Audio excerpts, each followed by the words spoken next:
Primeiro, eu queria, na verdade, agradecer o convite e também parabenizar pela iniciativa do grupo. Eu sempre apoio, eu acho que uma das questões que me fez até aceitar o convite eu compartilho do que o William colocou aqui. Eu acho que conhecimento, ele precisa ser compartilhado, e eu acho que educação popular é uma coisa que a gente ainda está caminhando para poder voltar às nossas raízes de educação popular e conversar mesmo sobre conhecimento que muitas vezes fica dentro da academia. Então, parabéns pela iniciativa do grupo. Eu nasci em São Paulo, eu morei na cidade de Tiradentes, Guaianazes, até os meus 13 anos, e depois eu mudei para Curitiba. Enfim, fiz a minha graduação em nutrição. Eu tenho alguns slides, William, não sei se tem como eu compartilhar. Tá, então eu vou tentar hoje apresentar brevemente a minha trajetória e o meu contato, né, com a questão ambiental também, que eu fiz uma pesquisa no meu mestrado sobre a questão eu fiz um mestrado em saúde pública na Federal do Paraná, e eu vou tentar apresentar os resultados um pouco da minha pesquisa para vocês aqui hoje. Então, eu fiz a minha graduação em nutrição em 2008, uma residência multiprofissional em saúde da família na UFPR, de 2009 a 2010, especializações em clínica esportiva, gestão em saúde, durante esse período também, o meu mestrado de 2016 a 2018. Alguns dados que eu vou apresentar aqui hoje são das coletas de um programa nacional que tem aí no Brasil, que ele analisa agrotóxico em alimento. E eu acho que a minha formação em nutrição, a minha questão sempre foi, né, da onde a nossa comida está vindo, né, e a questão da relação com a natureza, com a questão do solo, e aí me fez me interessar mais por essa área, e aí eu acabei fazendo, ok, vamos analisar os dados desse programa nacional para ver a situação que a gente está aqui hoje. Eu trabalhei na vigilância sanitária da Secretaria Municipal de Saúde de Curitiba, eu fui funcionária pública, fui diretora sindical, servidores públicos também de lá, e aí nesse período também, consequentemente, né, tive uma relação mais próxima também com o MST, com os agricultores agroecológicos da Lapa, e que tem um movimento muito grande, a Escola de Agroecologia, na defesa ambiental, né? E em 2021, final de 2021, eu recebi a carta de oferta daqui, da Austrália, para fazer o doutorado em saúde pública, e o meu interesse agora é trabalhar com comunidades locais e indígenas resgatar o conhecimento tradicional para a gente salvar o nosso planeta e tentar ter um sistema alimentar mais sustentável. O meu interesse nessa área também é parte, né, dos dados que a gente tem hoje. A gente chama de sindemia global, que a gente coloca que são 3 epidemias ao mesmo tempo, que é a crise climática, a desnutrição e, ao mesmo tempo, a obesidade. E todas elas estão interligadas, né? Porque a forma como a gente planta um alimento, a forma como a gente transporta o alimento, a forma como a gente come, impacta no meio ambiente e também na nossa saúde. O agronegócio, um dos maiores das questões ambientais que é discutida hoje é a questão da monocultura e da pecuária, que junto traz um desmatamento enorme, e a questão do uso excessivo de agrotóxico. E as mudanças ambientais, né, que a gente tem hoje. O agronegócio ele é responsável por utilizar aproximadamente 70% de água doce que a gente tem, 40% da terra, e é responsável hoje por a produção, né, de alimentos da forma como ela é feita hoje, por aproximadamente 30% também de emissões de gás do efeito estufa, que a gente chama. Alterações no solo, redução da biodiversidade, redução de insetos polinizadores, que todas essas questões acabam impactando o meio ambiente. Eu sempre falo que o solo, se a gente tratar bem, a gente tem mais vitamina na nossa mesa. E uma das questões que é discutida hoje em dia também é, assim como a gente está degradando o solo, a gente reduz os nutrientes, né, do que a gente está consumindo também. Então, a questão da nutrição e do meio ambiente, ela está totalmente interligada. Eu fiz uma revisão sistemática que foi publicada em 2018, que foi resultado também do meu mestrado, que a gente pesquisou quais os impactos, então, do agrotóxico no meio ambiente e na nossa saúde. Esse artigo está disponível, eu deixei nas referências. Basicamente, fala da degradação do solo, né, como eu comentei anteriormente, a contaminação e alteração nutricional dos alimentos. Então, se a gente comparar, tem alguns estudos, e aí eu deixei também a referência. Se você comparar um alimento orgânico com um alimento plantado na forma convencional, com o uso mais de agrotóxico, a gente tem a diferença em algumas vitaminas, por exemplo, né, na composição. Contaminação das águas, contaminação de organismos aquáticos e terrestres, e alterações também letalidade em abelhas, que são um dos principais polinizadores aí e que tem um papel muito importante também no meio ambiente. Na saúde humana, eu não vou entrar muito, eu acho que a questão do agrotóxico ela tem várias vertentes. Uma delas é a questão aguda, por exemplo, para os trabalhadores rurais, né? E uma das questões que a gente viu no artigo também nas publicações, muito grande, é a questão das intoxicações agudas. Então, por exemplo, populações que vivem em áreas que tem, muitas delas têm aquela pulverização aérea, né, que eles colocam uma tonelada de agrotóxico. A gente teve um caso também em Mato Grosso, se eu não me engano, que até teve contaminação de crianças em escolas ao redor dessas áreas rurais que usam agrotóxicos. A gente tem alterações em diversos sistemas, e aí, se você olhar o artigo, né, a gente tem o sistema endócrino, por exemplo, um deles. A gente tem alterações hormonais, também responsável pela questão dos agrotóxicos, diversos tipos de câncer, efeitos, então, por exemplo, gestantes, né? Então, o feto, ele é prejudicado, digamos assim, desde que está na barriga da mãe, se essa mãe vive ao redor dessas áreas. Transtornos mentais, também relacionados à exposição, né, ao agrotóxico.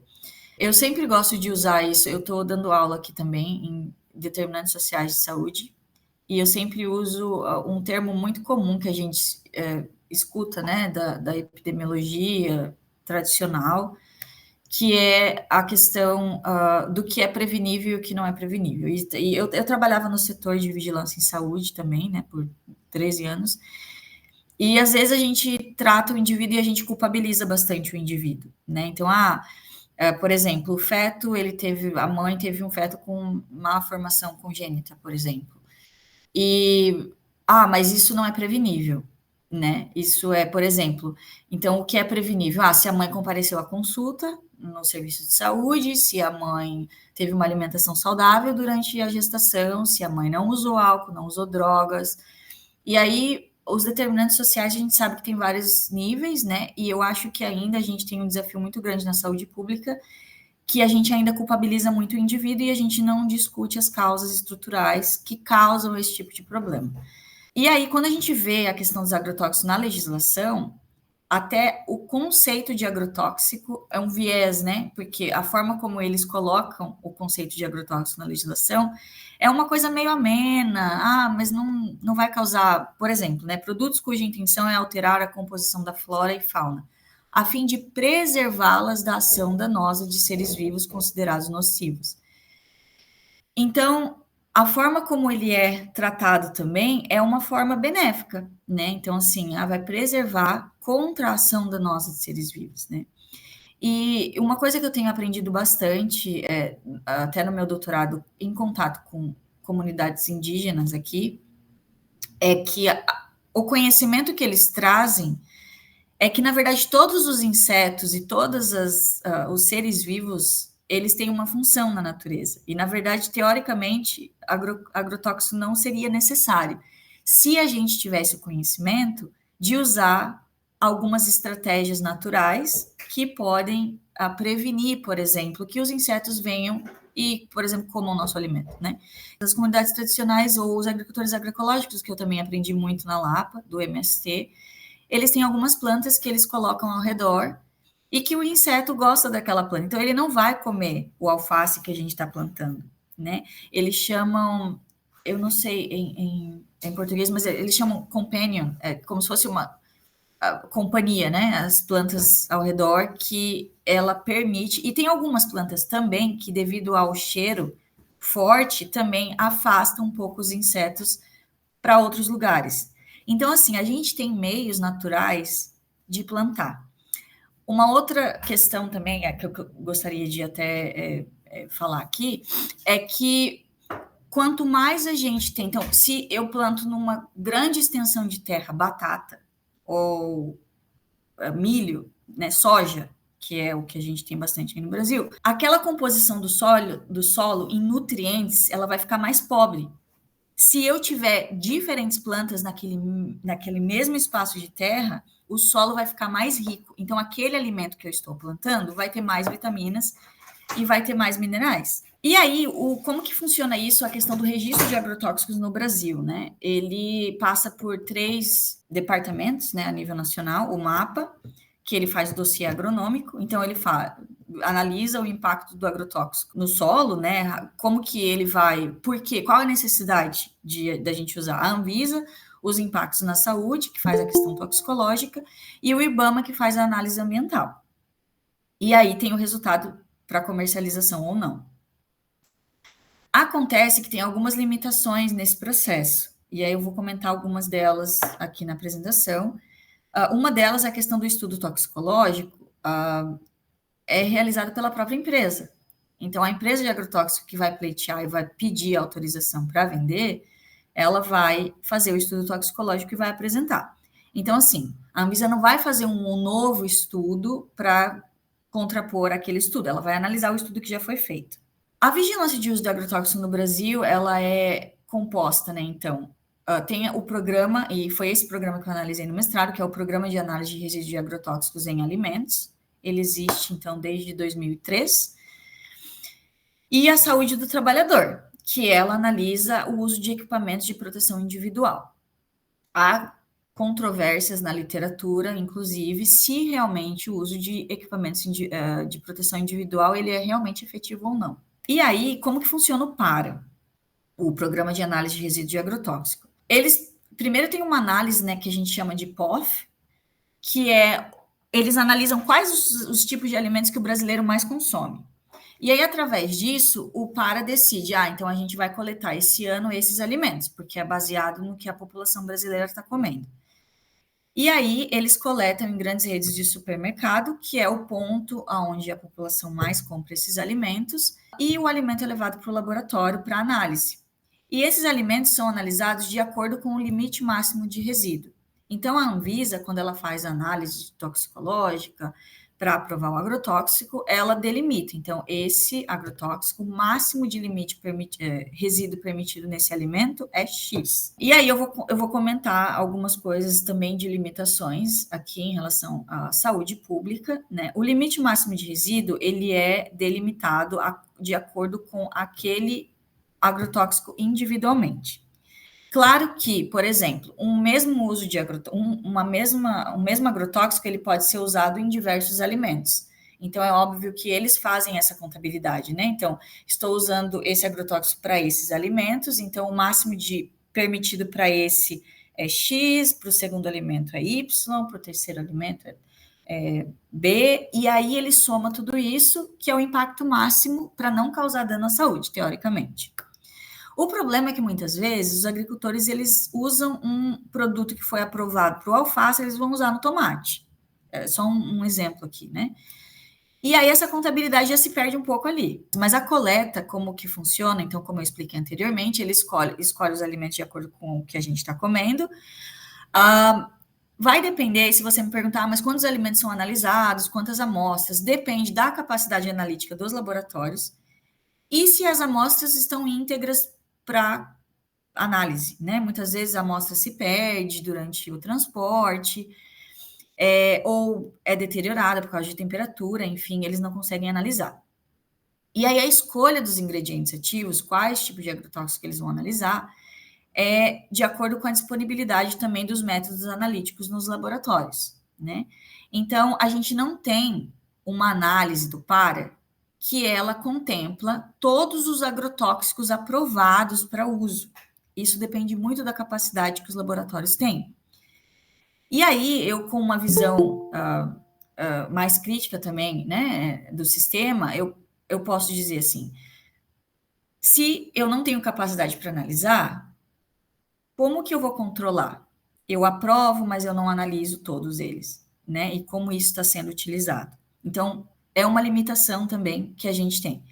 E a gente sabe questões de recursos também.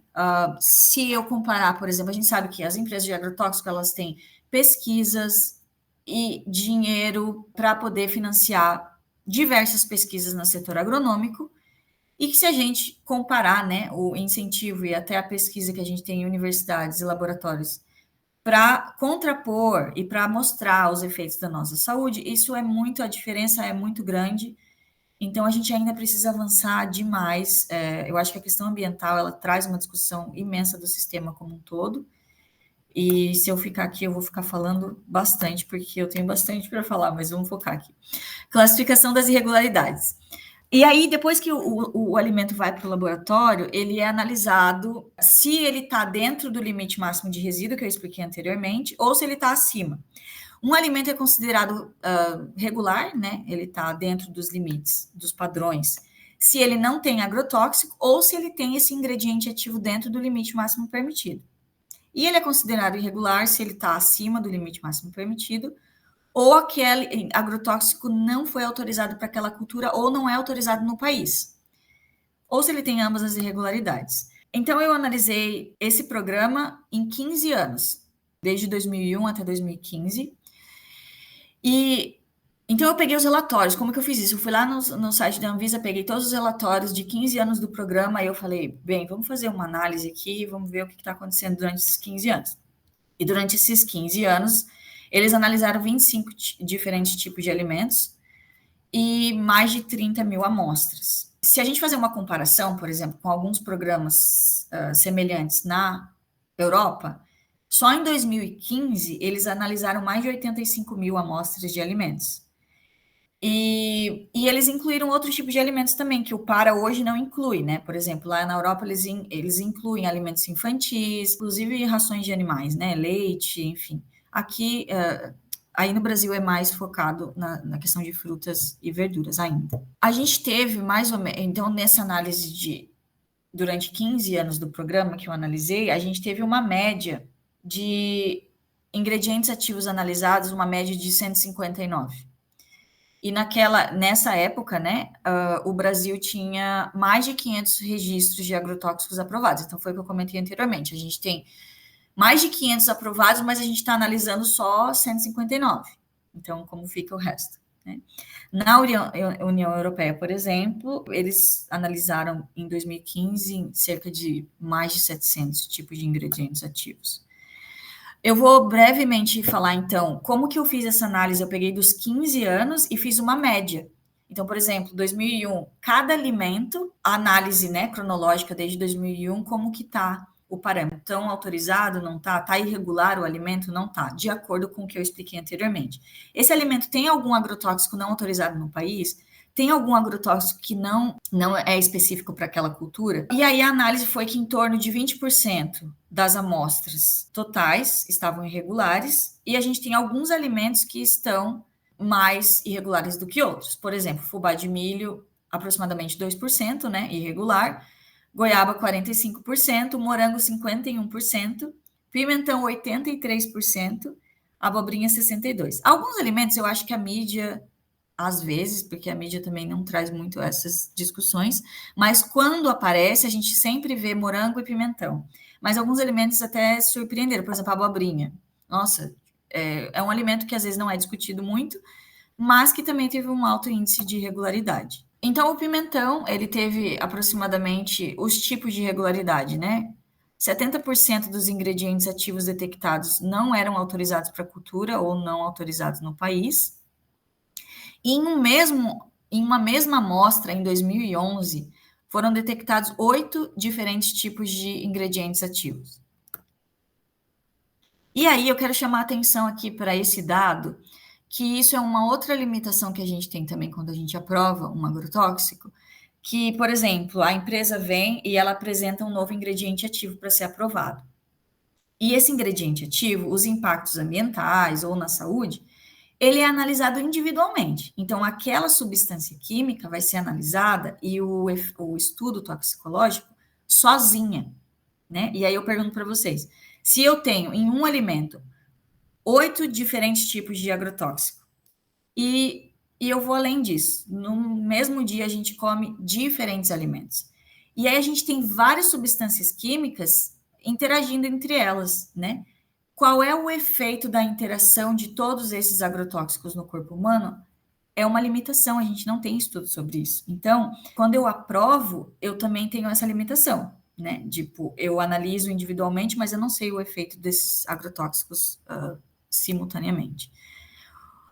O morango, 67% dos ingredientes ativos não eram autorizados para a cultura país. O alface, que também é um alimento que às vezes a gente também, né, não pensa muito, mas acho que não usa muito agrotóxico, 76% dos ingredientes ativos não eram autorizados para aquela cultura. Beterraba, 81% de irregularidades, cebola, 73%, couve, 78%, e 14% dos 25 alimentos que eles analisaram durante esses 15 anos, uma média de 50% de ingredientes ativos não eram autorizados. A média entre todos os alimentos. Então, assim, esse índice é altíssimo. Eu só vou relembrar aqui, eu estou analisando esses dados de 2001 a 2015.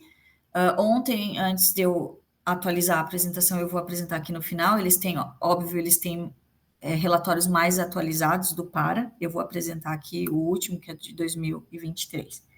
Alguns alimentos tiveram baixa concentração ou nenhum ingrediente ativo detectado, por exemplo, a cenoura e a batata. Como eu comentei, a uva e a goiaba tiveram... Na uva, eles analisaram 73 tipos de ingredientes ativos. Destes 73, 51 foram detectados. Na goiaba, eles analisaram 69 tipos de ingredientes ativos e desses 43 foram detectados. E aí eu pergunto mais uma vez para vocês, se a gente fosse analisar mais, e agora óbvio, né, que tem muito mais agrotóxico aprovado, ou se eu pegar 500 agrotóxicos e analisar, o resultado do PARA vai ser muito pior, provavelmente. Então, isso é uma outra limitação que a gente tem. Resultados mais atualizados de 2019, a gente teve 77% das amostras satisfatórias, 23% acima do limite máximo de resíduo e 0,89% das amostras apresentam potencial de risco agudo. E aí eu quero chamar a atenção aqui para como eu fiz a análise e como o PARA apresenta as irregularidades. Eu peguei essa análise, como eu expliquei para vocês, e simplesmente analisei se o agrotóxico é autorizado ou não no Brasil e se é autorizado para a cultura. E aí isso é considerado irregularidade. O que aconteceu com os relatórios do PARA mais recentemente é que eles estão focando mais na questão aguda. Então, qualquer sintoma que a pessoa tenha nas últimas 24 horas, né, comeu esse alimento aí, um sintoma agudo. E aí, quando você vê um número, mas as irregularidades, potencial de risco agudo é só 89%. Só para clarificar, assim, a questão do risco agudo e do crônico. Uma outra limitação que a gente tem é que a gente precisa de mais estudos analisando o potencial de risco para a saúde humana a efeito a longo prazo. Um dos artigos científicos a maioria dos artigos científicos que eu mostrei para vocês, câncer, efeitos hormonais, eles fazem uma análise mais a longo prazo. Então, assim, se eu analisar só o risco agudo, claramente, e eu acho que é muito difícil você consumir um alimento e você ter algum sintoma, com exceção das pessoas que vivem em áreas rurais e têm uma exposição mais aguda àquele agrotóxico. Talvez essas pessoas tenham um potencial de risco agudo maior, mas a gente precisa de estudos mostrando o efeito sinérgico desses alimentos a longo prazo, para eu, com certeza, ter uma crítica maior ao uso de agrotóxico no Brasil, né? Então, quando você olha os resultados do PARA, os mais recentes, a gente vê a questão focada no risco agudo, mas a gente precisa avançar no risco crônico. Outras limitações, limite máximo de resíduo, é subjetivo também, porque a gente tem, por exemplo, para um mesmo agrotóxico, se eu comparar o que é permitido no Brasil e o que é permitido na Europa, a diferença é drástica. Então, por exemplo, clorpirifos, que é um dos agrotóxicos autorizados. No Brasil, a quantidade que a Anvisa permite é 300 vezes maior do que é permitido na Europa. Tebuconazol, 1.800 vezes maior. Glifosato, 5.000. E aí foi um trabalho feito pela Larissa Bombardi, talvez vocês também já tenham visto algum trabalho dela, eu usei bastante. Ela fez essa análise do mestrado ou doutorado, analisando a legislação e a diferença entre as legislações entre Brasil e Europa. E aí, aqui eu quero fazer uma discussão sobre. Porque no meu mestrado eu fiz bastante a discussão sobre por que o Brasil aceita isso, né? E aí, historicamente, a gente sabe que o Brasil, como uma economia periférica e acordos internacionais, muitas empresas de agrotóxicos, na verdade, que não podem vender ou são proibidas, muitas vezes em outros países, elas têm a porta aberta para vir, usar. Então, essa discussão, ela vai acima da Anvisa, e eu acho que no final da apresentação eu vou fazer uma pergunta e estender um pouco mais essa discussão com vocês. Então, só alguns exemplos aqui, tá? Dos ingredientes ativos detectados nos alimentos que a gente consome, que é o endosulfan, que artigos científicos, então, esse artigo, ele traz também um pouco isso, sobre a questão do endosulfan e a desregulação endócrina, o acefato, neurotoxicidade, câncer, toxicidade reprodutiva, organofosforados e carbamatos, efeitos neurotóxicos, clorpirifos, alterações do sistema reprodutivo, carbendazim, alterações cromossômicas e endócrinas, e ditilcarbamatos, doença de Parkinson e câncer. Esses agrotóxicos que eu coloco aqui foram um dos mais identificados durante esses 15 anos em todos os alimentos que foram analisados. A gente tem outros estudos também, esse artigo é de 2021, que fala da estimativa de ingestão crônica, que foi o que eu comentei com vocês, que hoje a análise do PARA ela é bem focada na questão aguda, mas a gente precisa fazer essa análise da ingestão crônica desses ingredientes ativos. Como eu comentei, a gente precisa avançar ainda na redução do número de amostras irregulares. Eu acho que o programa ele fortalece, de alguma forma, o debate e a criação de fóruns nacionais e estaduais. Eu acho que o programa ele dá material para a gente discutir o que precisa ser melhorado. A gente precisa aumentar o número de amostras analisadas, o número de ingredientes ativos e a ampliação da rede de laboratório contratada também, que é uma limitação, porque a gente não analisa mais. Eu acho que o programa ele acaba subsidiando informações para ação de fiscalização, mas ao mesmo tempo a gente precisa aumentar a fiscalização. Então, se eu tenho essas irregularidades, eu preciso ir até essas propriedades e fiscalizar o que está acontecendo e punir, né? Então, no começo do programa ele era bem focado, e aí vocês me perguntam, tá, mas o que é feito se tem amostra irregular? No começo do programa a gente tinha uma dificuldade muito grande de rastrear. Então, por exemplo, eu como fiscal da vigilância sanitária, quando eu trabalhava em Curitiba, uma dos meus do meu trabalho ia ser ir para o supermercado, coletar a amostra para que eles analisassem no laboratório. Então, eles fazem isso no Brasil inteiro. Então, vários vigilantes sanitários vão lá e coletam. Mas aí, muitas vezes, e aí eu pergunto para vocês vão no supermercado, você não tem a rastreabilidade de qual agricultor, de onde veio essa batata, de onde veio esse pimentão. E aí, ao longo do programa, isso melhorou. Porque aí falou assim, não, vamos cobrar dos supermercados, e eu cobrava isso dos supermercados, vocês precisam colocar aqui qual que é o agricultor, porque a gente precisa disso, disso e disso. Então, a gente evoluiu nisso, eu acho que o programa, ele trouxe alguns benefícios, eu acho que, por mais que a gente tenha essas limitações dos limites máximos de resíduos, como eu expliquei, a gente ainda precisa avaliar, né, como que eles agem no nosso corpo ao mesmo tempo, mas eu acho que, imagina se a gente não tivesse esses limites máximos de resíduos, acho que seria ainda pior, né, o cenário que a gente tem.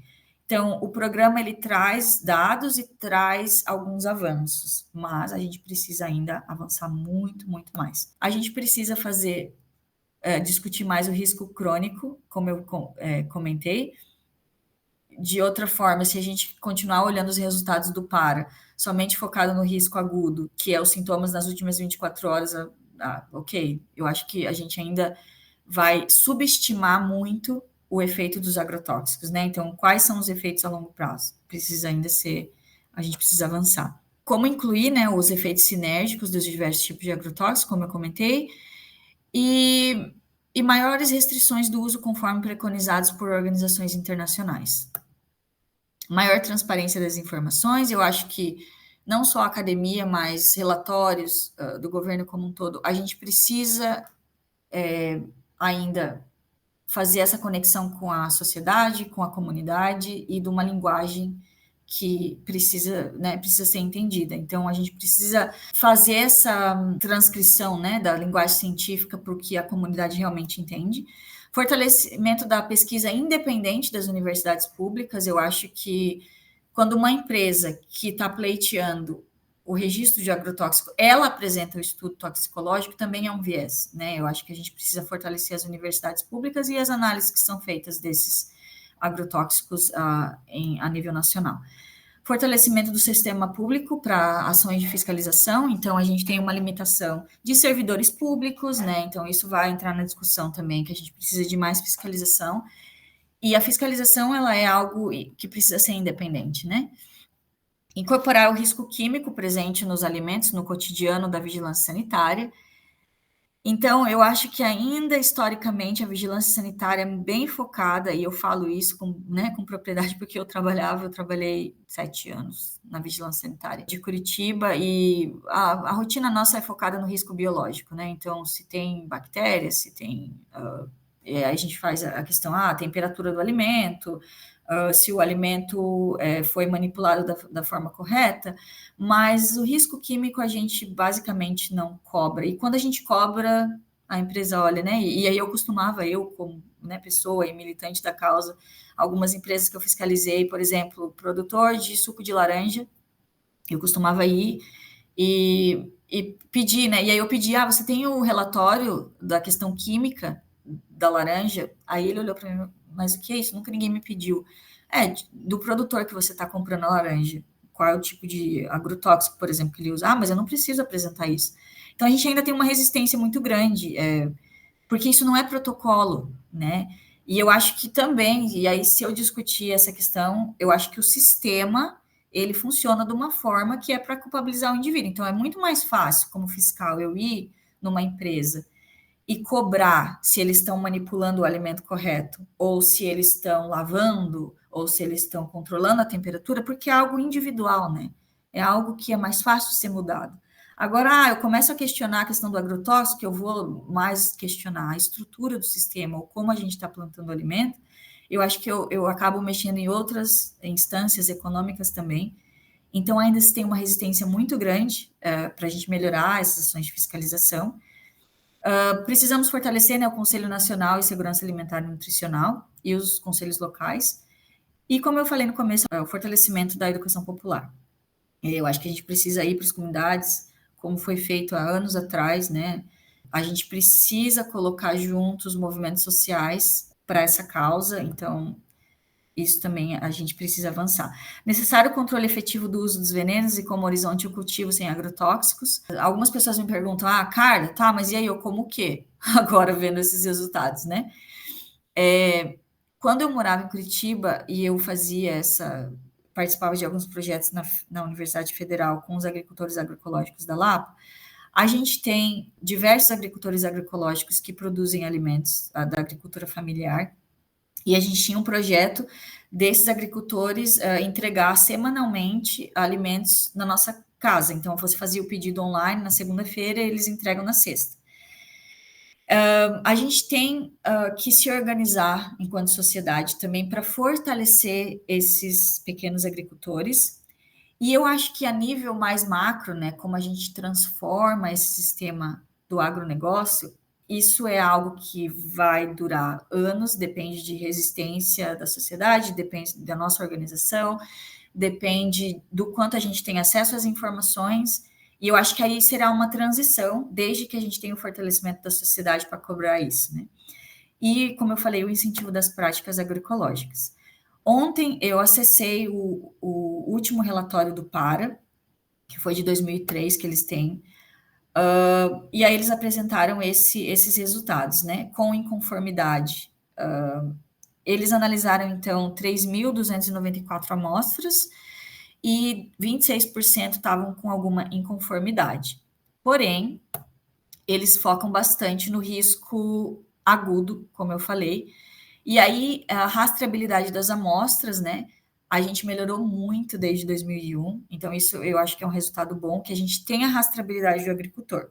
Mas aí a pergunta agora é, o que a gente faz com isso, né? A gente tem fiscal suficiente para ir fiscalizar e cobrar mudança? A gente está investindo no setor público, a gente está investindo nas universidades para analisar mais amostra, então isso depende todo de um contexto. E aí, para finalizar, eu gostaria de perguntar para vocês qual o papel do Estado. E aí, na minha dissertação do mestrado, eu analisei e eu usei esse livro do Engels, que ele fala da origem da família, da propriedade privada e do Estado. E aí eu deixo como sugestão do grupo também, uma próxima leitura ou algum capítulo. Mas, basicamente, nesse livro, ele vai explicar um pouco da origem, né? Então, por que hoje a gente tem um Estado que tem toda essa dificuldade para fiscalizar? A empresa ela pode vir e usar o agrotóxico, independentemente da questão ambiental. Eu só vou resumir um pouco a questão do livro aqui, mas basicamente, na época primitiva, né, nós seres humanos, nós éramos nômades, a gente não tinha a propriedade privada, né, a terra, e a gente plantava e caminhava, né, e mudava para outros locais. Mas o ser humano ele foi aprendendo a lidar com a natureza, ele foi aprendendo técnicas para como produzir mais, né? E foi evoluindo. E nessa evolução, ele começou com essas técnicas, esse conhecimento, a como lidar com a terra também e com a natureza para produzir mais. E aí eles começaram a produzir mais do que eles estavam consumindo. E aí foi nesse momento que eles falaram, ok, a gente está produzindo mais, quem é dono disso, né? E assim, a outra questão é que antigamente também, nessa questão nômade e tudo mais, a comida era dividida, né? Então a gente tinha um outro conceito também de alimentação, né? Então era a questão que todo mundo senta junto, a gente come junto, e aí começou a produzir mais, o conhecimento evoluir, e a gente começou a produzir mais alimento, e a propriedade privada nasceu, né? Então quem é dono disso? E aí foi a partir daí, então o livro traz essa questão do conceito, que o conceito de família também vem junto, né? Então, se eu tenho a propriedade privada, eu tenho que saber quem é meu filho para eu transferir isso como uma herança, né? Que é meu, então eu vou transferir. Então eu crio o conceito de propriedade privada e alguém que eu vou transferir isso que é meu.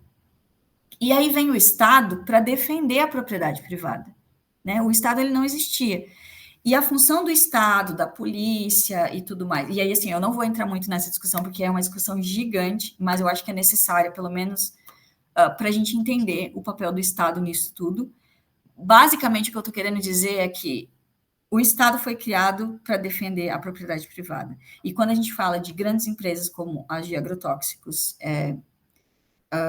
o Estado tem um papel além da saúde pública, né? Que é o que a gente estuda. O Estado tem um papel de intervenção na questão da saúde pública, a saúde pública é em primeiro lugar. Será?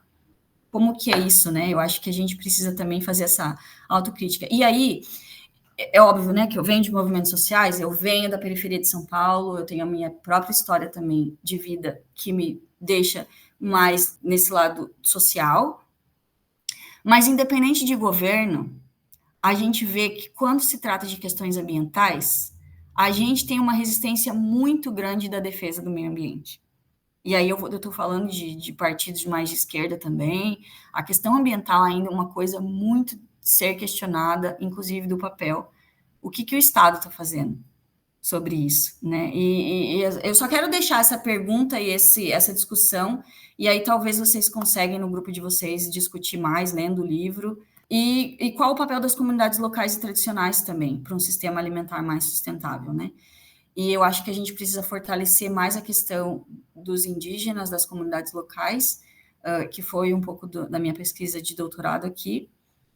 Eles têm conhecimento que foram esquecidos como efeito da colonização, do genocídio que a gente teve dessas comunidades, e a gente tem respostas para muitas questões que o agronegócio traz. É impossível plantar sem agrotóxico, ou a gente precisa... Eles têm as respostas, eles têm conhecimento, mas infelizmente não é valorizado e foi esquecido, né, com o tempo. A questão do orgânico, A gente tem a questão da certificação, né? Geralmente, quando se tem o certificado orgânico, é feita análise, é feita a inspeção para isso.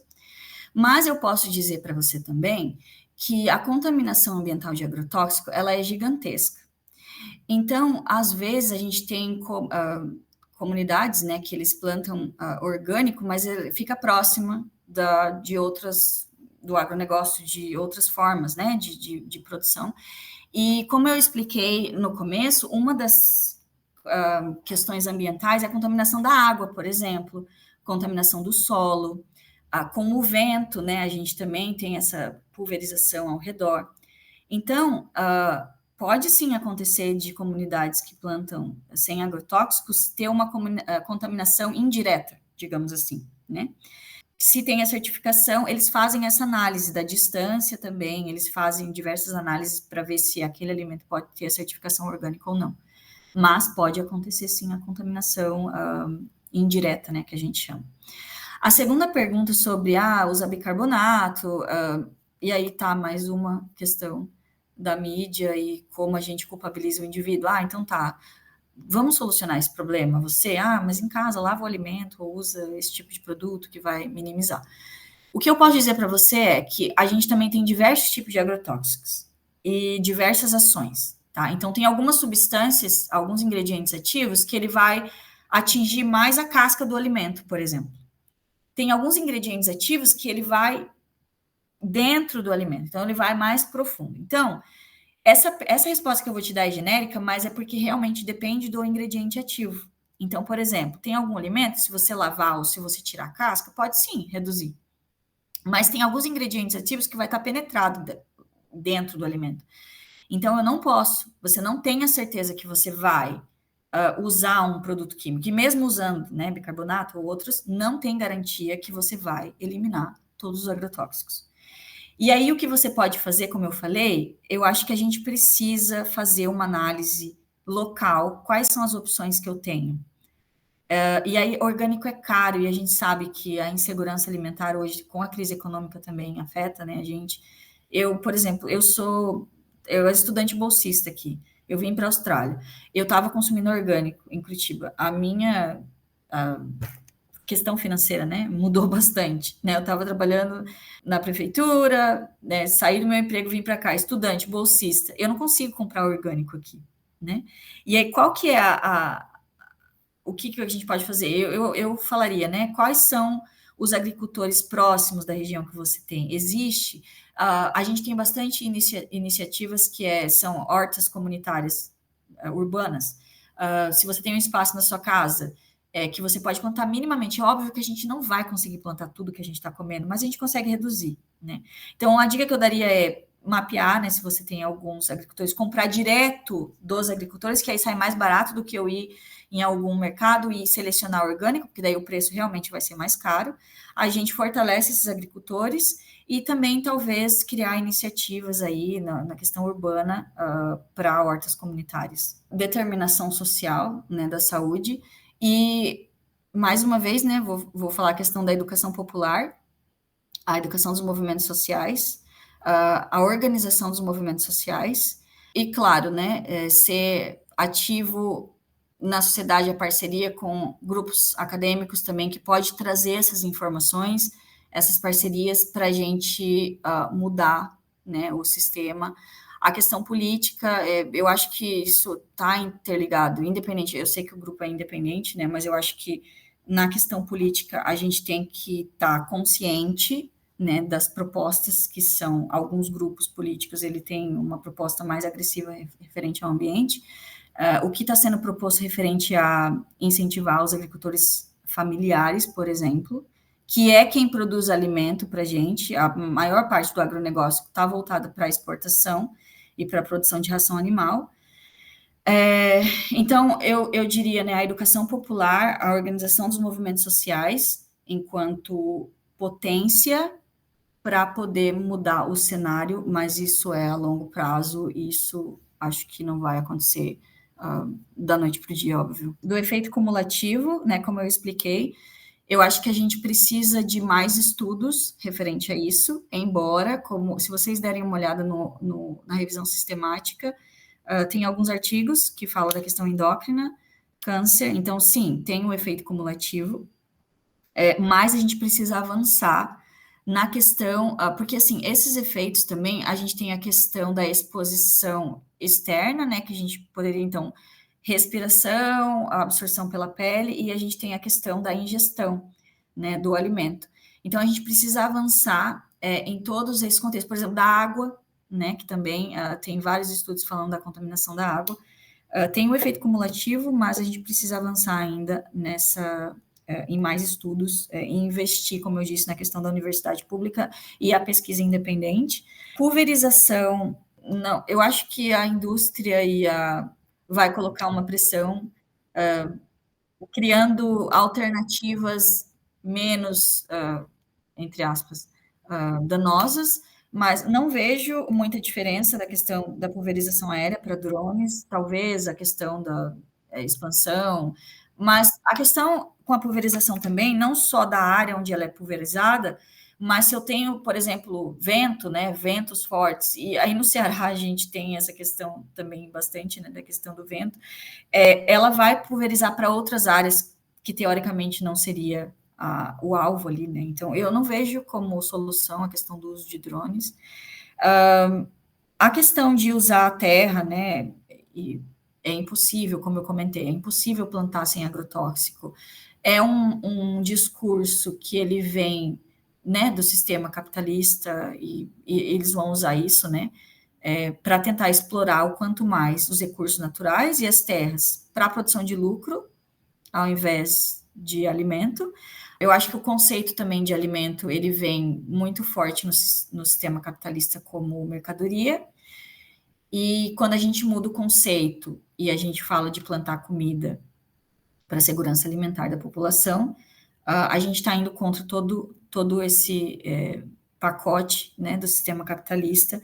Então, eu acredito que sim, é possível a gente plantar num processo transitório, desde que a gente resgate esse conhecimento tradicional das comunidades tradicionais, respeita o conhecimento e coloca junto com a academia. Às vezes a gente foca bastante na questão científica, no que está no livro, no que o laboratório disse, mas a gente não resgata o poder do conhecimento tradicional, e eu acho que eles têm meios para poder contribuir para esse tipo de solução. Eu acho que, na minha dissertação, eu discuti bastante a questão de ser uma economia periférica, embora, óbvio que a economia brasileira, ela tá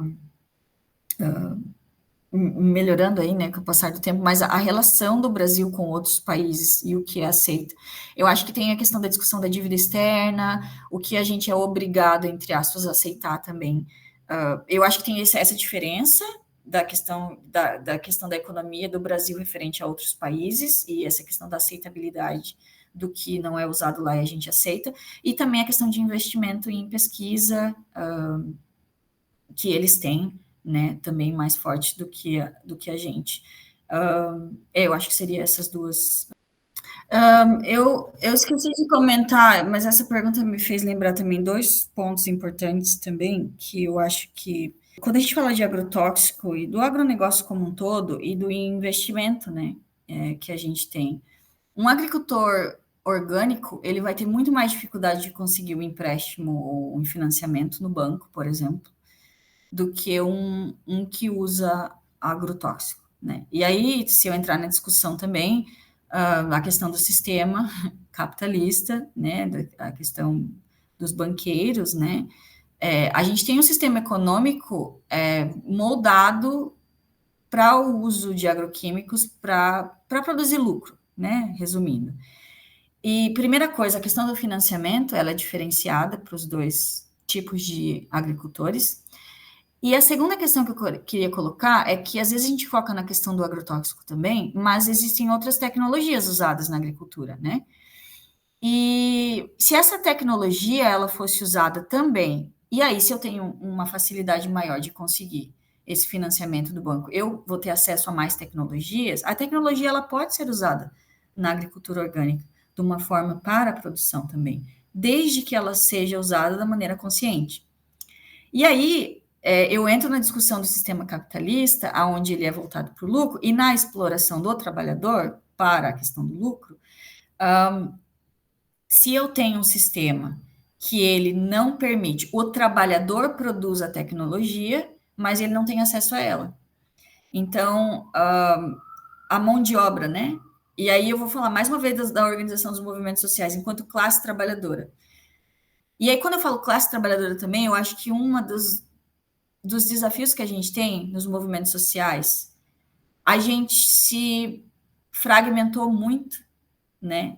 Eu acho, a minha opinião também, durante esses anos. A educação popular no começo, eu acho que ela era mais integrada, então a gente via junto indígena, movimento das mulheres, os movimentos das comunidades mais tradicionais, era um movimento enquanto classe trabalhadora. E aí você se reconhece enquanto classe e você luta por isso, porque no final das contas, isso está relacionado com o sistema econômico que a gente está.